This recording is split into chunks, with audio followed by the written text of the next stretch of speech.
I just feel like I've been around the block, ripping up fantasy stock, working around the clock. Look at the view from the top. Researching rookies a lot? No, I just be listening to pods. Yeah, one in particular, I'm just a messenger. Let me just pass on the rock. Browning, brunning, pruning, pronouncing ain't what he's doing. What he's doing is not losing, but infusing you with new things. And there's Dennis the Bennett, yeah. The man is a menace, yeah. Building a dynasty, some of the finest things. Promise you, you won't regret it. Sly as a fox, cultured in pop. Give him his props. Here is a thought, here is a box, and you cannot compare them at all. So don't even try. Careful with the news, but when you use a take, I take up Tony Fire. I mean Dyer, because anyone else is a huge mistake. Whoa, fantasy round table, fantasy round table, yeah. Fantasy round table. Come take a look at the crown, baby. Hey, fantasy round table, fantasy round table, woo. Fantasy round table. Come take a look at the crown, baby. Go. What's going on, everybody? Welcome to another episode of the Fantasy Football Roundtable podcast, part of the Pigskin Podcast Network. You can find them at PigskinPodNet on Twitter, or you can search the hashtag TPPN. Matt is here with me. We're going to discuss breaking news in the football world. Christian Pulisic, Jose Ferreira. You have no idea what I'm talking about, do you?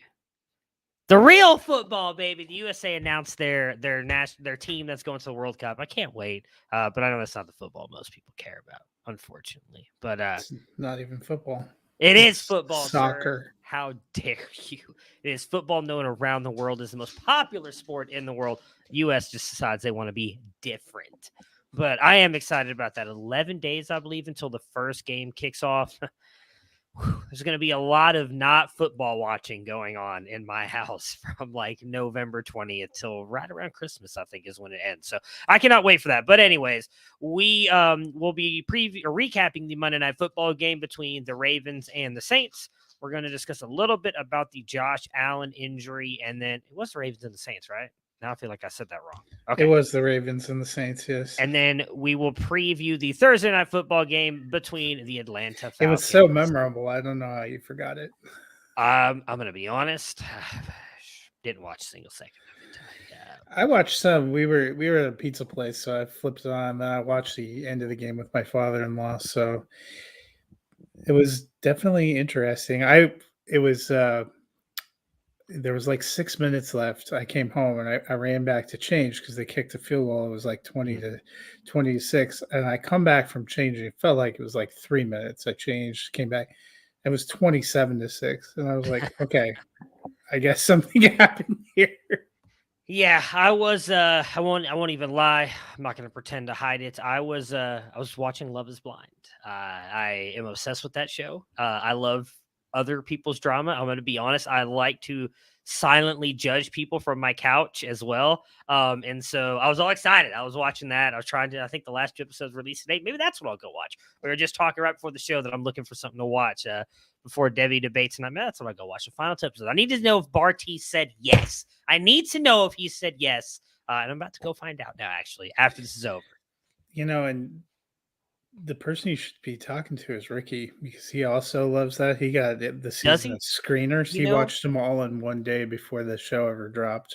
It's funny. There's a lot of people who I think will not admit it publicly that they like that show. It is a good show. Like, if you just like drama, I will like, and I feel like this is, I'm not knocking anybody who has drama in their life. I don't like, I live a like, I don't want to say bland. I don't know how to describe it. I don't have a lot of drama. Like I love my wife. I have two amazing kids. Like I have a shitty job, but I have a great hobby that like takes up a lot of time as well. Like I love my family. I have no drama. So I love watching other people's drama. And I love like silently judging people like, what would Matt Bruning do if he was in a situation like this? And I just like to play out those little fantasies in my head. So it's fun. I enjoy it. I don't watch that one, but I have watched, as you know, with my wife, the 90 Day Fiance the other way, where Americans like go abroad for no apparent reason. It's hard not to get sucked in and be like, I cannot understand how this is happening. Exactly. Like you end up rooting for people and rooting against people. Like it's fun. It's I enjoy it. So that's what I ended up watching. It's like, you know what? I want a little bit of I didn't think the game was going to be good. Sounds like it wasn't. I wanted a little bit of drama in my life Monday night, so that's what I put on. Now, let's talk though a little bit about that Ravens Saints game. As the Ravens won 27-13. Despite all of the injuries, Matt, it does seem like the Ravens are figuring it out. Yeah, and they managed to get 27 points. They managed. They're 6-3. They're pretty comfortably up in their division. They look like one of the better AFC teams. And they've done it all with Bateman's not coming back, but the lack of a passing game or a consistent passing game hasn't seemingly bothered them. Kenyon Drake might actually be a better option for them at running back right now. So they really haven't missed a beat. JK hasn't been there much of the year. Don't know if he's going to come back. And I liked what they got from Isaiah Likely too, filling in for Mark Andrews. So, they're on a bye this week, but I think they're in great shape to clock right back in and make the playoffs. We thought they would probably be the most likely team to go from worst to first in the AFC. You have one team that does it every year, and they're looking like a good team to bet on. Yeah, I mean, even if they're able to get some of these guys back as well, Lamar has been playing amazing this year. Is J.K. supposed to be back sometime soon? I thought Harbaugh said a couple weeks ago that they thought he was still 3 to 4 weeks away. So you're probably not expecting him for your fantasy season, but maybe they can get him back for a playoff run from the NFL side of things. Yeah, and I think it's a little unclear whether he's gonna be back at any point this season if he's healthy enough to get back.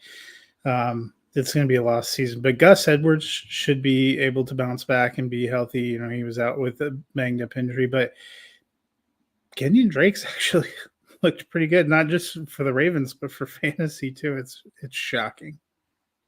Yeah, I've enjoyed it. I've had to start him a couple times since he's been the starter there for the Ravens, and he's been better than I expected. Can the Saints, with a loss here to Baltimore, get into the playoff race?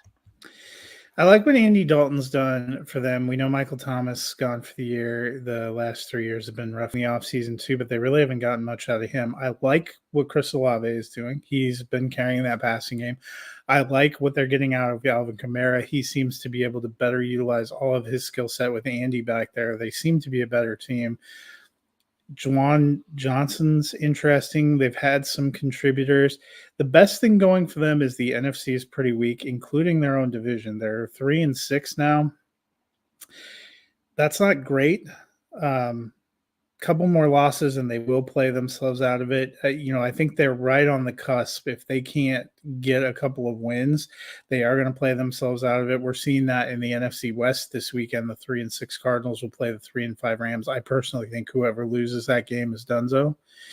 The Saints are pretty close. Again, the best thing going for them is their division. Their division leaders, Tampa Bay, who always struggles with the Saints, and Atlanta, who we didn't even think was going to be trying to win this season, are leading that division at 4-5. So it's very possible 7 or 8 wins gets you in, and nobody's really running away with it. To me, that's probably their best chance, but there's a whole group of NFC contending teams, the Saints, the Packers, the Rams, the Cardinals, even the Buccaneers, that are all kind of teetering on the brink below 500 as we head to mid-November and Week 10 football. They've got to either start winning games or they are going to play themselves out. Yeah, I mean, I think obviously, as you just kind of mentioned there, the only real shot they have is their own division. But they have had Tom Brady, and let's just be honest, Tampa Bay has just not been – I think it's mostly due to those offensive line injuries. I mean, when you're starting like your 5th and 6th guy on the offensive line, it's not great. That I think has been a really crusher to that offense and to that team. But New Orleans, as you mentioned, they've had their numbers, so there's a realistic shot, I guess.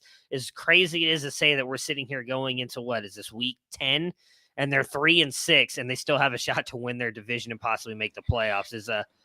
And they have a pretty winnable game this week, so that's the good news for them. What is their? Let's see here. What is the rest of their schedule? Let me pull it up. They have the later buys. Yeah, the Steelers. Yeah, that's definitely a winnable game. So, yeah, they've got they really do. So They got Saints, Rams, 49ers, Bucks before they hit their bye week. Coming off a Monday night game, too, so they've got like a long layover before they get back into it. Yeah, and the 49ers is probably the only one that I'd say is going to be a real stretch. Probably, the Rams yeah. aren't playing good football. Yeah. I mean, the Steelers and Rams are capable of winning those games, and if they lose one or both of those games, that's probably a bad sign. But then coming out, they get the Bucks and the Falcons. It's a great chance to try to make up ground in the division. By the time they get the Browns, Deshaun Watson will be back, so that's going to be tougher. I would say that Eagles game is probably not likely, but then they close with the Panthers. So, I mean, like I said, you could potentially get it for 8. I think they have to win Steelers, Rams. They probably need to win at least one of the Bucks Falcons games and beat the Panthers.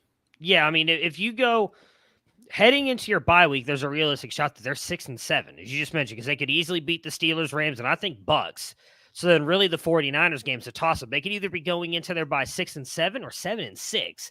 So I think both of those really does give you a chance. And then, as you mentioned, the worst part about it is the Browns, which I still think are a beatable team even with Deshaun Watson. The Eagles is the big one. I think that's going to be, those last 3 weeks will be obviously crucial for the Saints and that entire NFC South.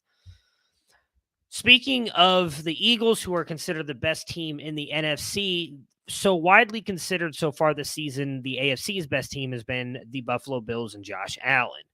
Reports are that he is dealing with a UCL injury. So for those of you who don't know, that's like a big pitching injury on the Major League Baseball side of things. It affects your grip. It affects your ability to throw with decent velocity. Probably will affect his ability to go deep down the field. Right now, there has not been any reports on whether or not he will miss this game. I've seen some stuff saying that they think he will be out at least 1 week. He did deal with this earlier in his career, and he missed 4 weeks of action. This was back in college, missed 4 weeks before he came back and played.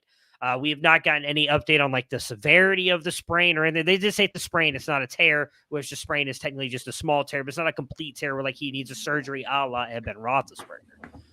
What are you doing right now with Josh Allen? Assuming they say he sits this week, it is what it is. We can't do anything with him but if they're he's going to sit 1 week and come back, is there any fear whatsoever in your mind starting him, playoff push for you on the fantasy side and playoff run, if Josh Allen is dealing with an arm and elbow issue? I mean, there's always a fear, but I think you got to put him in anyway. He does a lot of his action on the ground. That was actually where he made most of his points even this last week was his rushing and his rushing touchdowns. And I think if they're going to play him, you got to play him.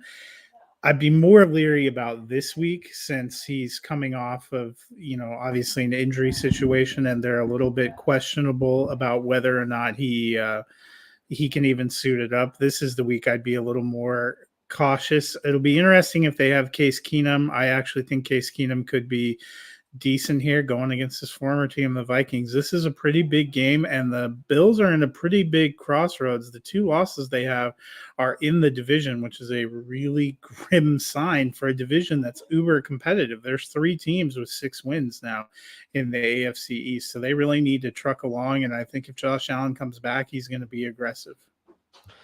Yeah, I think if you have him, you've got to play him unless you have a much better option. Or not, I shouldn't say a better option, but if you have a top tier quarterback on your bench, which for me would be like a Herbert, maybe you've got Dak. If you're not super flex playing, in a couple of leagues that I have Josh Allen, I have Justin Fields in one and Aaron Rodgers in another. I actually don't feel that. Maybe, yeah. I mean, I don't feel bad about playing Justin Fields. I'm not playing Aaron Rodgers. I'll take my shots with Allen there, but it is going to be something to watch, and I do hope that it's not bad because I don't want to see a Ben Roethlisberger type thing happen here with Josh Allen. Now, they can bounce back from. You see pitchers all the time get Tommy John surgery and they come back within a year. I just don't this seems like such a big year for the Buffalo Bills. Their playoff run, possible Super Bowl chances. I hate to see that get derailed by this, especially with as weird as this season has been. It's frustrating to hear one of the best players in the NFL is dealing with a serious elbow issue like this. It's been the whole 2022 season. Yeah. I do want to touch on one thing you actually just noted, the Colts. So we have not gotten, at least me and you have not gotten a chance to really talk about Frank Reich being fired. And like, I think we talked about it last week. Yeah, Maybe you we mentioned did it, on Monday. but oh yeah, that's right. I was with you on Monday. I was trying to think, was that where they run it? So, but they replaced him with Jeff Saturday now, which I don't think we talked about, who everybody keeps crapping on him, saying he has no coaching experience. Technically, he's the head coach of a high school football team, so he has some coaching experience, but he has no NFL coaching experience. What were your thoughts when this kind of got released that Jeff Saturday is now going to be the interim head coach for the Indianapolis Colts? Yeah, I think the big thing, I feel like I mentioned this on Monday too, is they said he has a real close relationship with Irsay, and the thought is he's probably evaluating the organization as much as coaching. I think the interesting news that's come out later is the guy with zero experience that they tapped to call offensive plays. And I get there's no experience, and it's not like they're experienced play callers. They've had the most of the season have been doing a bang up job. I mean, they had a horrific offensive performance last week. I think the bigger question is, are they going to stay the course and just keep rolling out Sam Ehlinger, which we haven't heard any indications they're doing elsewise. So I assume they're kind of giving up on the season. They're playing the Raiders, so we won't even know if they're out of that game until the fourth quarter, because the Raiders could be up 20-0 and it won't matter. Yeah, I guess that's going to be the big thing is will we see, because they haven't announced, right, if they're going to stick with Sam Ehlinger or go to Matt I'm Ryan? assuming they're staying with Sam Ehlinger because they haven't made any comments, and we haven't ever gotten any updates about Matt Ryan's health. He was injured, which was part of the reason that they were making the switch. They also have Nick Foles. We haven't heard anything. I honestly don't know why they wasted the time and money to go get Nick Foles for how this season has played out. Yeah. Well, I assume they expected to be the leaders in the AFC South and pushing toward a big playoff berth like we all predicted, and that is just not worked out at all. Well, when they flipped to Ehlinger, they were 3-3-1, which isn't incredible, but it was in no way, shape, or form out of the race. Yeah. It's maybe that's why they fired Frank Reich. He's I've questioned some things about that man for quite some time. So a lot of the discussion was that Irsay made them go to Ehlinger. So I don't know. That wouldn't surprise me either. That he seems like one of the owners who doesn't know how to keep his hands off the rest of the team. All right, let's talk about this Thursday night football game. The Atlanta Falcons against the Carolina Panthers. For the Falcons here, A.J. Terrell is listed as questionable. Aside from Patterson, are there any Falcons you feel comfortable playing on Thursday night? So Mariota is a decent QB2 option for me with his legs. He's been putting up decent points. The real question, as we've talked about before, is Kyle Pitts and Drake London. I love their talent. I don't trust them to get consistent volume, but just about the time you're completely out on Kyle Pitts, he gets like 5 catches for 80 yards and a touchdown just to mess everything up. Drake London started going great guns. He seems to be the one that's faded down the most, and I really don't know what they're doing with their passing game. But last week was fascinating too, because we'd seen incredible inefficiency from Tyler Algier. Well, Cordero Patterson was there. Cordero Patterson comes back, scores a couple touchdowns. He was RB7, but you know who was RB15? Tyler Algier, who had 99 yards on 10 carries. They really want to run the ball, and it's, he's almost still somebody I'm considering in a deep league flex. The landscape for every position is not good right now between injuries, bye weeks, and just, who are you starting from like Denver? I'd almost rather roll Tyler Algier than try to choose between Chase Edmonds, Melvin Gordon, and Latavius Murray. I was actually going to say I'd be perfectly fine throwing Algier in a flex spot. I thought you weren't going to mention him when you went to like the Patterson route and then went to the wide receivers. This is a half-point PPR league. Like his past couple weeks, 11, 16, and then 12.8 last week. Like that's more than good enough from a flex spot. Like I think I'd be more than comfortable starting him. I actually just got a trade in a redraft league for him. Someone wants me to give him up for Cade Otton. I don't know if I want to do that or not. My tight ends are horrible. Well, I got Noah Fant, who's been decent the past couple weeks. I don't know if I can trust him overall, but that's the thing. The Falcons want to run.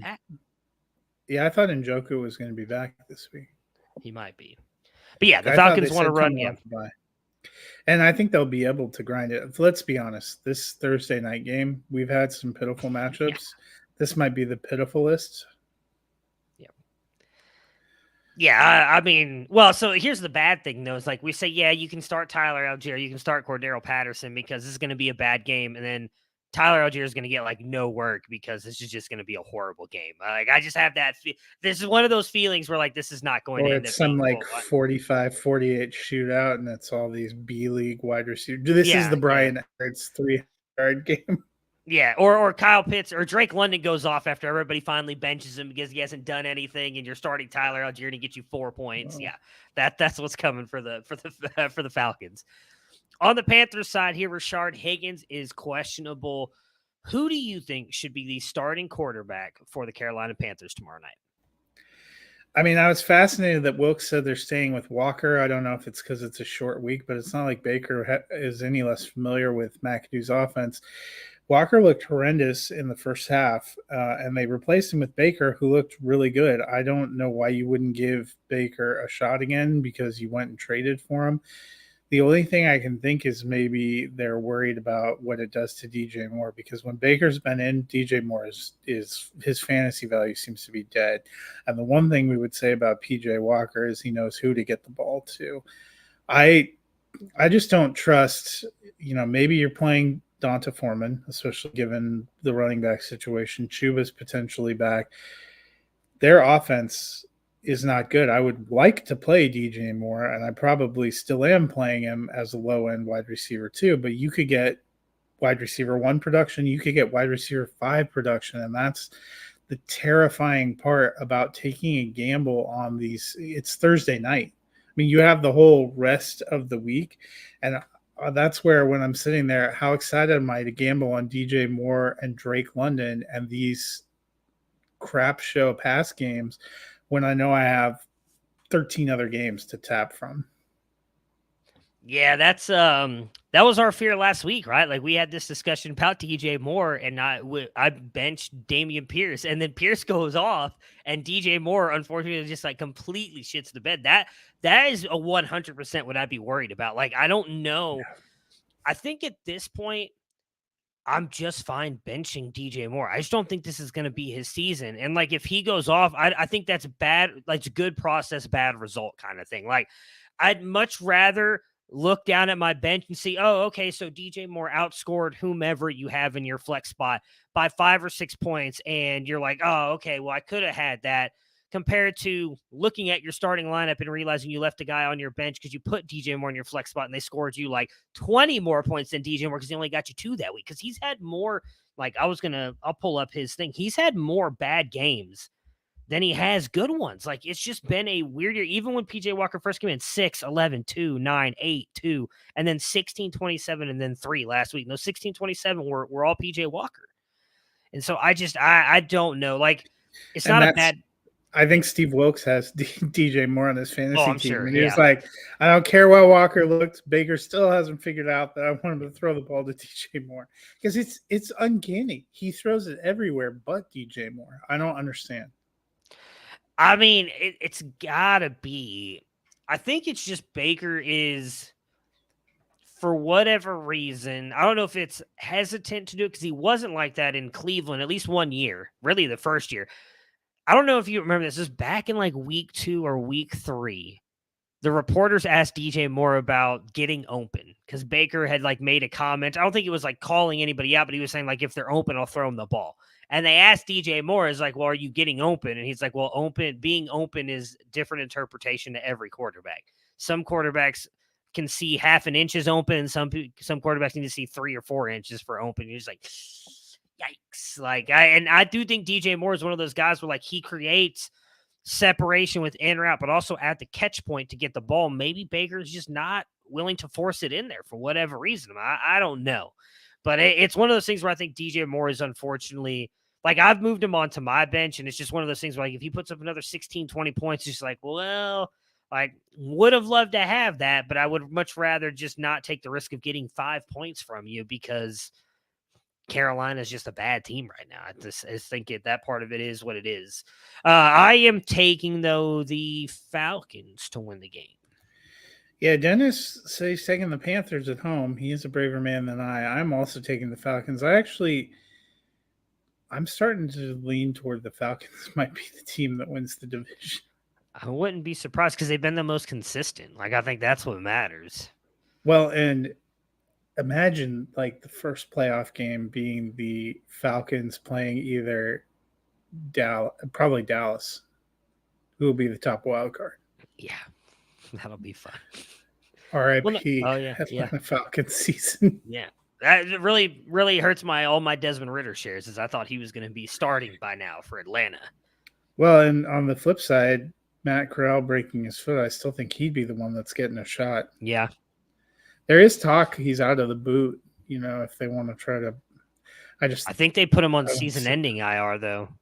Well, and I don't really see the point in rushing the dude back now to try to throw him out there with no prep because his thing happened during training camp.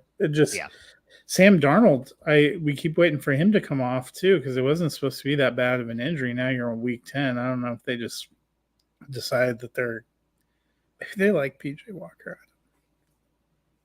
Yeah, I guess so. We'll see. It's going to be a whole new regime, coaching staff, everything next year. So, all right. So that will do it for us today, though. We'll be back tomorrow to recap, or not tomorrow, I'm sorry, on Friday to recap the Thursday Night Football game, and we will preview the entire Week 10 NFL slate. Everybody have yourselves a great day, and we'll talk to you guys again on Friday. Give us a rate and review.